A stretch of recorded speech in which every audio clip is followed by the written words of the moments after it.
Farmweek is a production of the Mississippi State University Extension Service.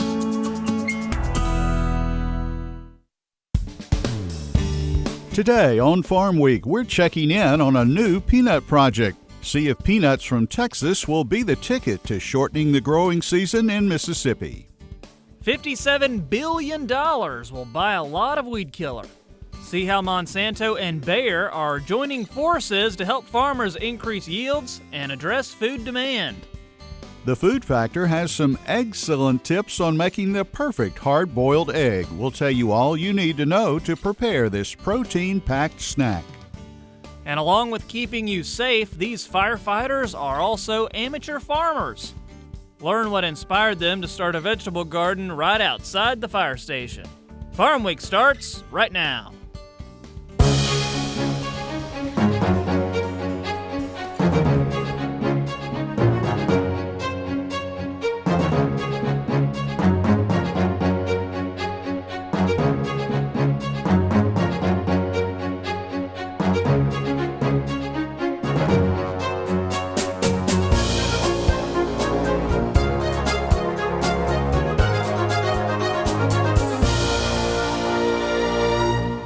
Hello everyone, I'm Leighton Spann. And I'm Troy Moling. Thanks for joining us today here on Farm Week. Last week we had some breaking news on a merger between two behemoths in the agriculture industry. And now you've got a quick update for us on this story, Troy. That's right, I do. To lead off our show today, the ever-changing rural landscape has done it again with the merging of two heavy hitters. Last week, U.S. agricultural giant Monsanto accepted an offer from German farming titan Bayer AG for $57 billion. The deal must still pass a shareholder vote and be granted federal government approval. If it does, it'll rival the recent Dow-DuPont merger in size. Now, Leighton will have a more in-depth breakdown on the possible deal in our market report. Some off-campus research by Mississippi State scientists should benefit the state's peanut industry in the near future. Farm Week paid a visit recently to Atkins Farms near Aberdeen, where a disease nursery and a variety trial are set up. The flags in this field of peanuts mark the areas that Mississippi State scientists are using for some real-world research on a private farm. One goal is to find a peanut variety for the state that has a shorter growing season. We're screening some breeding lines from a company out of West Texas that specializes in early maturing, high oleic peanuts. Most of our other cultivars are bred in the deep south, so they're 150 days maturity for us most of the time. Some of these are 125 to 130, so it's going to help us fit in a full peanut crop in a little bit shorter season.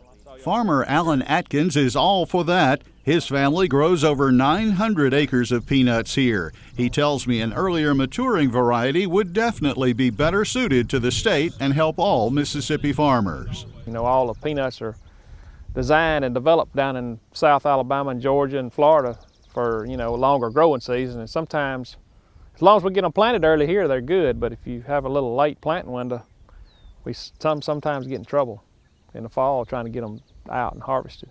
There's also a peanut disease nursery set up in this same field next to the variety trials. It's focusing on another problem peanut producers are dealing with.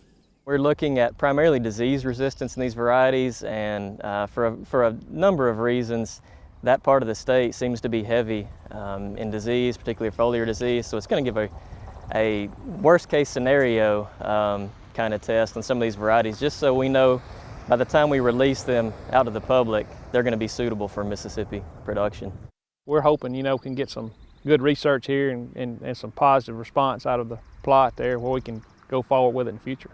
This is the second year that Atkins Farms has been the site of an MSU test plot. The research is funded by checkoff dollars from the Mississippi Peanut Promotion Board. From near Aberdeen, Mississippi, I'm Leighton Spann reporting. In return for the peanut growers' investment with MSU, the project will hopefully provide good early maturing peanut cultivars to the growers in the state in the very near future.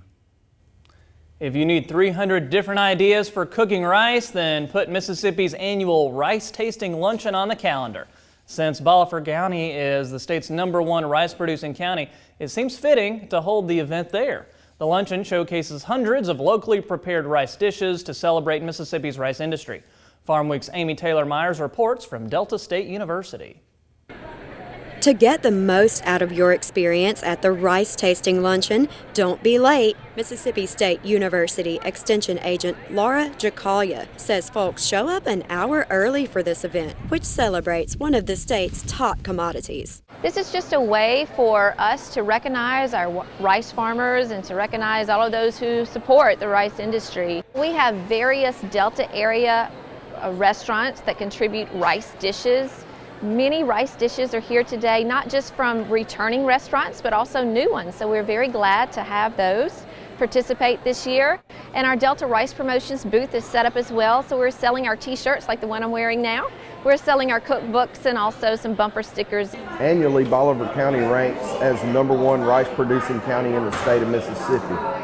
We generally grow about 45 to 48,000 acres of rice in the state of Mississippi, which represents about 28% of Mississippi's total rice production. On a nationwide basis, Bolivar County ranks as the 29th top rice producing county U.S.-wide. There's a lot of research going on right now in Mississippi State evaluating new varieties and hybrids and how we manage them in our Mississippi environmental conditions, as well as a certain segment of research where we're looking at the potential effects of herbicide drift and how that may affect our yield and milling quality.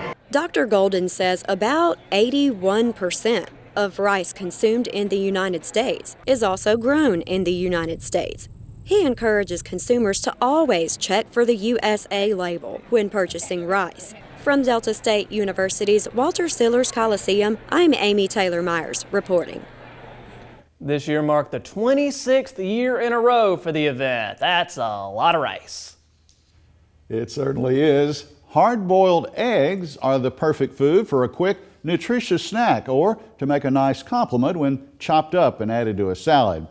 But if they're not cooked correctly, peeling those suckers can be a real pain. In this week's episode of The Food Factor, MSU Extension's Natasha Haynes shows us an egg-cellent way to cook this protein-packed treat.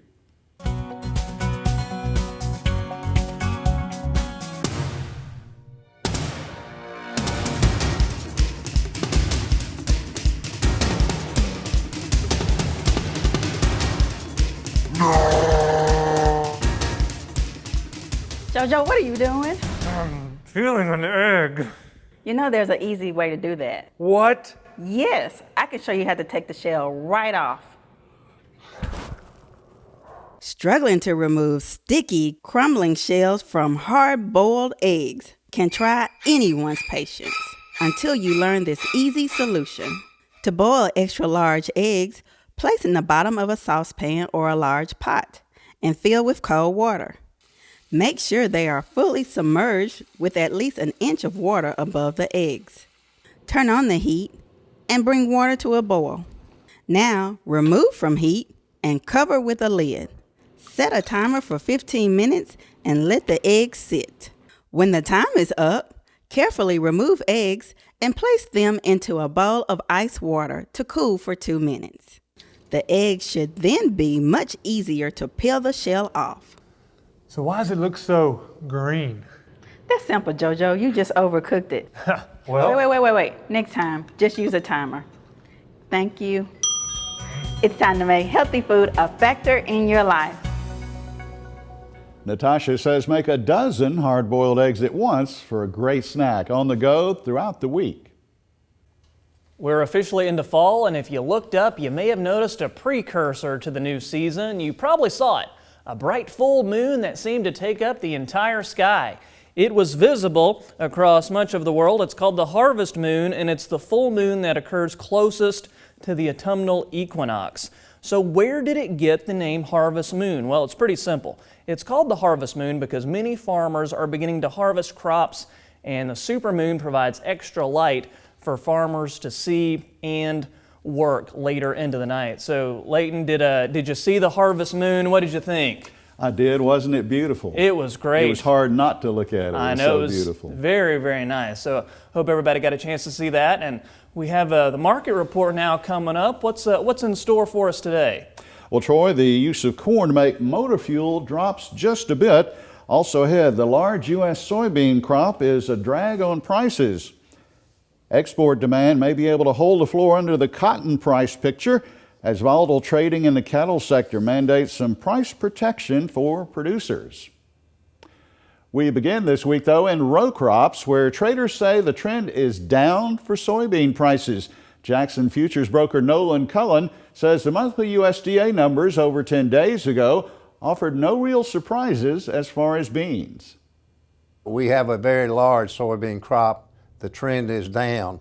And a matter of fact, midweek, the initial reaction to these numbers were bearish. I think we will see soybeans test lows, but as mentioned previously, we think we're near bottom. When the levels we're in now, we may go slightly lower, and then we should see some gradual attempt to rally the market into harvest. But in fact, small rallies are made to be sold in the soybeans. Well, the production of ethanol from corn in the United States is dialing back just a bit. Weekly production this month is averaging 998,000 barrels per day. The Energy Information Administration says that's the lowest numbers in more than a month. Officials say an increase in our nation's inventory of the fuel is the primary reason for production being scaled back. Well, defoliation of cotton is reported to be widespread throughout the Delta now, with harvesting underway on a limited scale in the North Delta. DTN reports, by way of agfacts.com, that incidents of boll rot don't appear to be as detrimental as first expected. Analysts say stronger export demand is helping the cotton market now and holding a floor under prices. Last week's monthly USDA numbers did nothing at release to move cotton in a positive direction. Extension's Brian Williams explains why. Judging by price reaction after the new estimates, cotton market didn't care much for the numbers that came out. Kind of recap it for us, Brian. Yeah, and initially the cotton markets really didn't like those numbers at all. To kind of run through the numbers real quick, the harvested acres, they bumped them up about 130,000 acres nationally to about 9.66 million acres. National yields, they bumped up about 2 pounds per acre to 802 pounds per acre average. And then production was up 260,000 bales nationally. So with that higher production, that left our ending stocks also higher, about 200,000 bales. So a lot more cotton out there than what they were initially expecting. Well, what about Mississippi? Was the projected acreage revised upwards here also? So in Mississippi, the acreage was actually revised down by about 10,000 acres. But yields were revised up by about 26 pounds per acre. So fewer acres and higher yields, that left our production the same. Have prices come up or shown any life since September 12th and the release of these estimates? They have, and so it lost quite a bit on the day that the estimates came out, but since then it's really kind of been a slow, steady climb to kind of bounce back to where we were before the report came out. Now, what about export projections? I know that's all important to this market. So exports were left unchanged from a month ago, but they're about 2 million bales more than a year ago. So we're up on the year, but month-to-month change it stayed the same. Now, world cotton use and supply, is that in line with what the market really wants, or are they really needing a more optimistic outlook in that respect? Well, I think they'd like a little bit more optimistic outlook to really give some support to the market. Global use really didn't change too much, but what we did see on the global numbers was an increase in production, but that was really scattered across several countries. The U.S. contributed to that, as did several other countries to the increase in global production. Well, time for today's trivia quiz here on Farm Week. Let's see if you were paying attention to that earlier story on the recent Delta Rice Tasting Luncheon. Bolivar is the top rice-producing county in the state, but how does Bolivar rank nationally as far as rice production?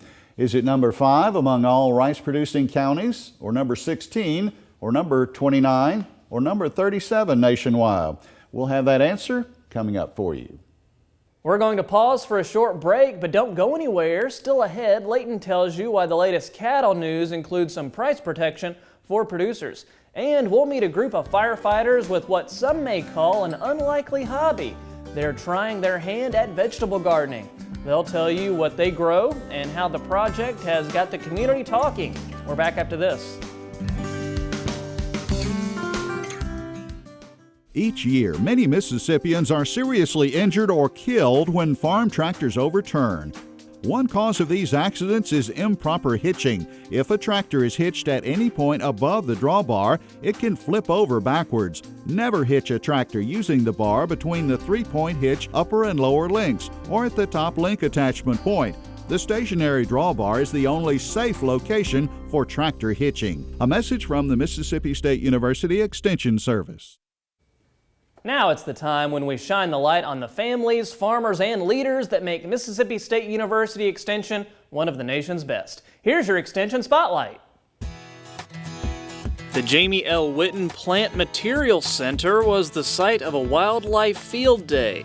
The Yalobusha County Forestry Association and Mississippi State Extension hosted the event. Highlights included a wild hog trapping and game camera survey demonstration.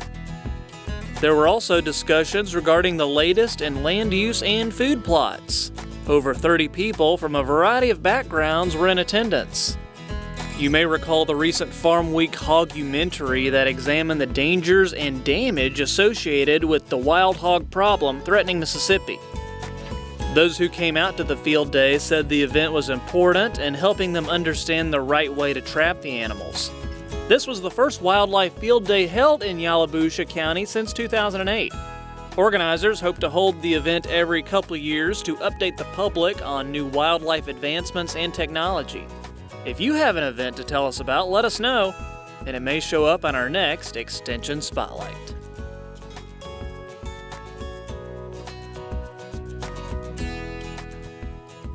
Well, some farmers are worried a little bit about the forthcoming merger of Monsanto and German farm chemical maker Bayer and how it may impact seed and chemical prices. The deal has apparently been in the works for some 4 months and will take some time to go through the final approval process. The combined company's seed and North American business will have headquarters in St. Louis. The future of the Monsanto name, though, as well as whether there will be any job cuts or not, is unclear at this point. Analysts say there is little overlap in the two companies' product lines. Well, the cattle markets have been dealing with a 1-2 punch this week. Traders say demand is weak and that wholesale beef prices are somewhat of a drag on the prices actually being paid for cattle. It adds up to a volatile picture, one that analyst Mark Gold says requires some protection for producers just in case. This market has a tendency to start looking good, and then all of a sudden something happens and it gets whacked again. So I haven't seen any confirmation that this is the bottom that's going to be the one out of the last 10 that actually holds out here. So we want to keep the puts in place, and if we get an opportunity, cattle move $10 or $15 higher, we'll move those puts up to a higher level. But in the meantime, we've got to have some protection. Well, the USDA is offering some hope for better beef demand in foreign markets once we get into the new year of 2017. The agency says exports of U.S. beef are expected to increase in the new year.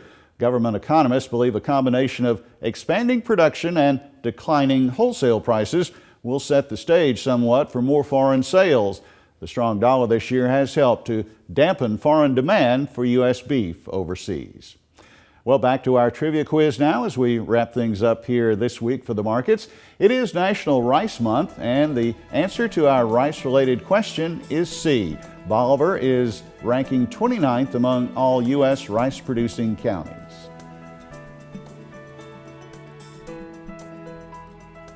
Our next story just goes to show that no matter your background, if you want to grow your own food, all it takes is a little research and a little patience. One group is using the downtime at their job to take up farming by trading in their fire hose for a watering hose. At first glance, it looks like your typical fire station. Shiny red trucks, coats neatly hung, the safety equipment at the ready, a vegetable garden. Wait, what was the last one? We have about maybe a dozen or so tomato plants and about 6 pepper plants, banana peppers, 1 hot jalapeno. Earlier this year, the firefighters at Tupelo Station number 3 had a plan to build camaraderie and eat fresh. So they decided to take matters into their own hands by putting those hands in the dirt. And we were looking for fresh produce to cook and eat. Well, we couldn't find it. We didn't have time to go to the local farmer's market. So we decided that we would start growing some tomatoes and some peppers, things that we like, on our own. It's been good to us so far. Captain Bridges and the guys on his shift have taken the lead with the gardening project, but 6 other firefighters on the remaining shifts pitch in too with watering and weed control. It's been a rewarding time, but not without challenges that any novice can relate to. One of the problems we had was we didn't have any rain, then we got a lot of rain, which made the tomatoes bust. And that was one of the biggest questions that people would come and ask us, why is the tomatoes busting so much? And to be honest with you, I didn't know. We had to research it and kind of find out, so it was a learning experience for everybody. That research has also led to an unexpected hobby that would make Grandma proud. I think all of us as grandparents and mothers and fathers had always canned stuff over the years, but you really don't pay attention to it till you don't have that anymore. So we've been trying to learn a little bit about the art of canning and pickling and jellies, jams. We've narrowed it down to a small thing where we're learning and can put stuff together. So actually that process of it I've liked more than any of it. Tupelo has 7 fire stations, and the garden at number 3 is the only one in town. People around the community have begun to take notice. This particular side of town, a lot of people have lived here all their lives, generations.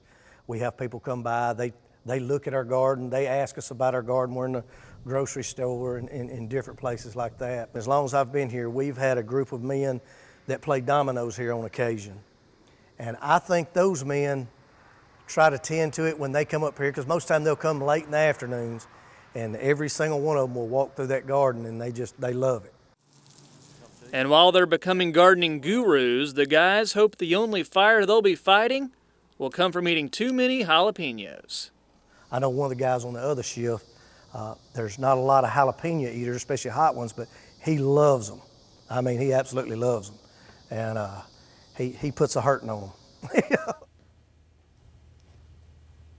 That was a really fun story. The guys also told me that they're hoping to have lots of fresh veggies canned just in time for Thanksgiving and Christmas. Lots of veggies for the holidays. They want to have enough to share with the other fire stations around town. Well, that sounds great. And one thing that kind of stood out to me in that story was the fact that they're able to do so much in really a small space. They really are. And the same goes not just for vegetables, but for plants too. Perhaps maybe you're looking for some lantana that fits in a smaller space. Well, I may have some room for that. That's a good idea. All right. Lantana in a small space. Well, in this week's Southern Gardening segment, Extension Horticulturist Dr. Gary Bachman is going to show us several short and compact varieties that are reliable plants.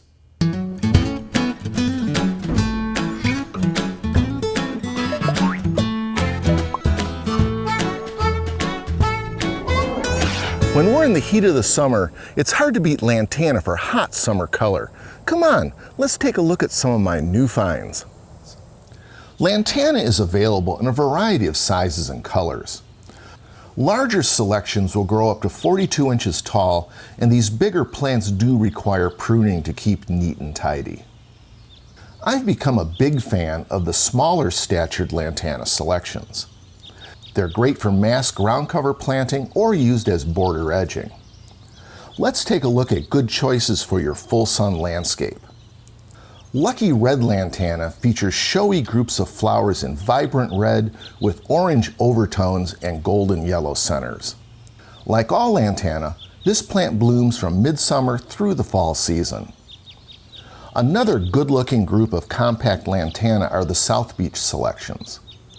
These plants are compact, growing up to 18 inches tall and 18 inches wide. And the colors of these lantana have that South Beach flair. Compact Bullion has clusters of golden yellow flowers. The flowers of Compact Heat are continuously transitioning hot orange and red colors that seem to radiate Latin heat. And what I think are the best flowers belong to Compact Purple Sky, with the unusual pale pinkish lavender and yellow throats. Having lantana in your landscape doesn't have to mean big plants for big impact. Be sure to be on the lookout for some of these smaller selections. I'm horticulturist Gary Bachman, and I'll see you next time on Southern Gardening. And the important thing is to look for a variety that meets your needs. Always good advice. We didn't have time to mention everything about lantana in that segment, so to learn even more, we've got even more info about this wonderful plant on our Farm Week Facebook page. So like our page, check that out too. All right, good advice. That's about going to do it for this week's show. Make sure you tune in next week though. We got a good one. Next week we're going to meet amaranth. Think of it as the weed you can eat. This little known plant may surprise you with its big look and countless varieties. And deciding to eat healthier is one of the best decisions you can make. It's also one of the most difficult to stick to. The Food Factor will introduce you to some viewers who have made a successful transition with their diets. And moving to the country, gonna eat me a lot of peaches. See how one man became a Mississippi maven of the fuzzy fruit? That's all next time here on Farm Week.